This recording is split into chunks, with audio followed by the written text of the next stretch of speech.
नमस्कार। English grammar में ना कुछ वर्ड्स बड़े ट्रिकी होते हैं और कंपैरेटिवली और रिलेटिवली तो उस लिस्ट में सबसे ऊपर हैं। इनके बाद स्लोअर लगाएं या स्लो, कंफ्यूजन होता है, राइट? चलिए आज इस कंफ्यूजन को लेट्स से परमानेंटली सॉल्व करते हैं। तो let's start with a direct question. Screen पर देखिए, the train is relatively dash. अब इस ब्लैंक में क्या आना चाहिए, स्लो या स्लोअर? जरा सोचिए, क्या साउंड करता है ज्यादा करेक्ट? इसके पीछे का जो रूल है ना, वो हम अभी जानेंगे। ओके, तो इसका जवाब ढूंढते हैं।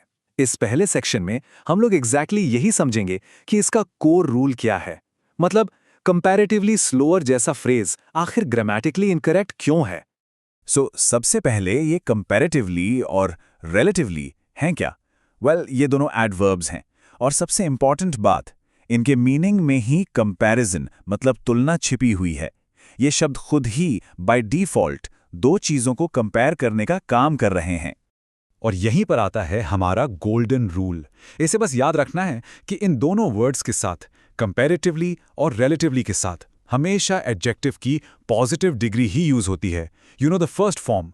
बस यही है सबसे क्रूशियल पॉइंट इस पूरे डिस्कशन का। बट ऐसा क्यों? इसके पीछे का लॉजिक बड़ा सिंपल और इंटरेस्टिंग है। देखिए, अगर हम कंपैरेटिवली के साथ स्लोअर लगा दें तो ये एक डबल कंपैरिजन हो जाता है। कंपैरेटिवली भी कंपेयर कर रहा है और स्लोअर भी। ये बिल्कुल वैसा ही है जैसे हम मोर बेटर बोल दें। Sounds wrong, right? क्योंकि मोर और बेटर दोनों कंपैरिजन है, हमें दोनों की एक साथ जरूरत ही नहीं है। ऑल राइट, थ्योरी तो समझ आ गई, अब इसे प्रैक्टिस में लाते हैं। इस सेक्शन में हम कुछ एग्जाम्पल्स देखेंगे जिससे ये कॉन्सेप्ट एकदम क्रिस्टल क्लियर हो जाए। Okay, first question, the weather is comparatively dash. अब बताइए, हॉट या हॉटर? टेक अ मोमेंट, सोचिए जरा। And the correct answer is hot. जी हाँ, हॉट। लॉजिक एग्जैक्टली वही जो हमने अभी सीखा। कंपैरेटिवली वर्ड पहले से ही कंपैरिजन कर रहा है, सो हमें डबल कंपैरिजन की जरूरत नहीं है। हमें बस सिंपल पॉजिटिव एडजेक्टिव हॉट चाहिए।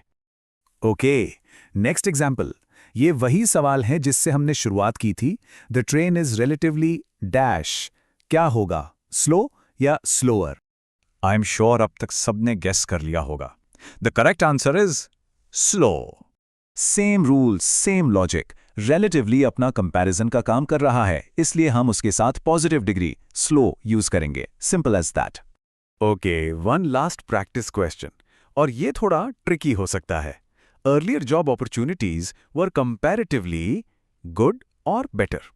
अब यहां पर गुड, बेटर, बेस्ट ये इर्रेगुलर एडजेक्टिव है, तो क्या रूल चेंज होगा?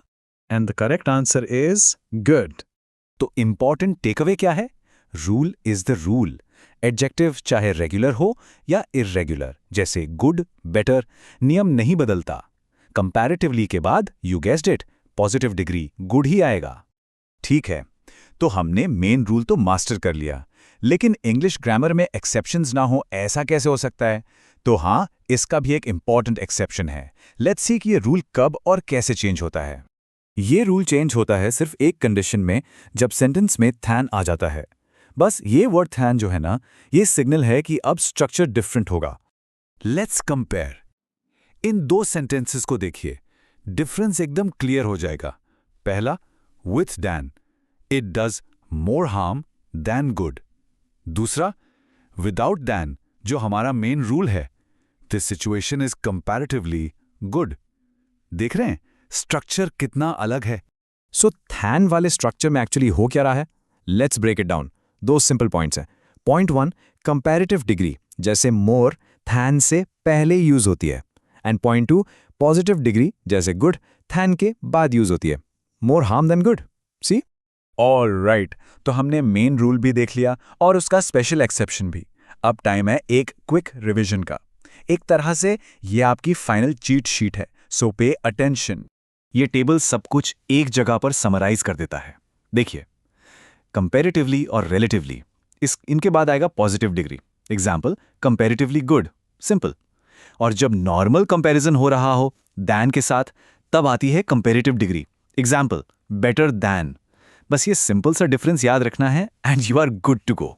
सो द मेन टेकअवे इज, बस ये याद रखिए, कंपैरेटिवली और रिलेटिवली कंपैरिजन का काम आपके लिए ऑलरेडी कर रहे हैं।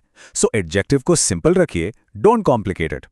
तो आई होप कंपैरेटिवली और रिलेटिवली का ये पजल अब सॉल्व हो गया होगा। वेल, इंग्लिश ग्रामर में ऐसे और कौन से रूल्स हैं जो आपको इसी तरह कंफ्यूज करते हैं या कॉमन ट्रैप्स की तरह लगते हैं? नीचे कमेंट्स में शेयर जरूर कीजिएगा। Thanks for watching.